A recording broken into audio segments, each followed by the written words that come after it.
یاله که داسې کې په ټریلر کې یاره دا مونږ وی چې تبدیلی به راشي خو یاره مونږ نور وغولو لږ صبر وکړه یو 2 کال صبر وکړه نه یاره صبر بس نور صبر نه شو کولی دا خو له هغوی ځان برابر کړی نه دی شاکو مابور اول دا خو له هغوی له چا سمند نه راغی چې لږ صبر وکړه مدر کوه هلکه سره واله یاره مدر کوه هلکه راته څه کوې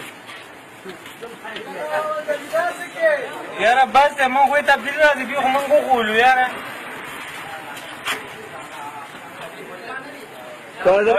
صرف سره که مړه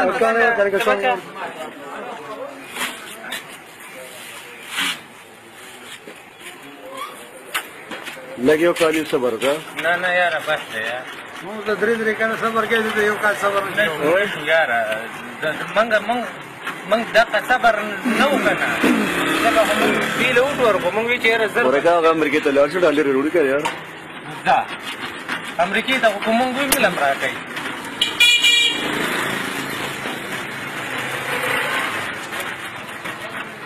شی دونه کلک لګوي چې شو پسې معصوم دا هغه به ما پکې نه کوله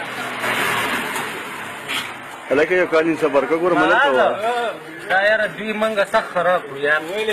نو مونږ وایي تبدیلي ده ته مو ووټ ورکړی مسلمانه دا څنګه تبدیلي ده بیا ټول به خلکو منډي تبدیلي نه ده کیلو به په 120 وړو او اوس په 100 دی 190 باندې دا څنګه تبدیلي ده راجر کالک منې کا خپې کړو خې مایوسه کړو قسم په خدای بس په خپل روټ استعمال کړی محمد نبی وایي راته او دې نه یو سره مې یاره لري کاله کا په ځان نه لري کا بدای دې بشي دې هغه دا ډېر غټ کار و چې محمد نبی د دوی د پارټۍ خلاف شو هغه چې محمد نبی ډېر زیات پیسې ته پته ولګي لکه ډېر منډې مو والي قسم دونه منډې بګوي دکان به بند و جاسونه په منډې والي خپل خرچټلی و تیل هم ځان ته چولې دي لکه ته یو کال یې صبر وکړه لږ یو کال صبر وکړه دا مې وینم به قسم دی وی خو لږ خو عمران خان دا پاکستان کې دا شی شته چې کوم حکومت راځي تیر به پې بخي یو کال یې صبر وکړه عمران خان هغه امریکې ته ځي بس دې ته تیر ووایه دې کې څه دي شی په بره روان دی دغې تبدیلي زموږ نه ده پکار ما غریب خلک یې اوړه دې ارزان کړي غوړي دې ارزان کړي ګیس دې ارزان کړي دا پټرول ډېر ارزانه نه زموږ ګټو پکار نه دي غټ خلک دي بس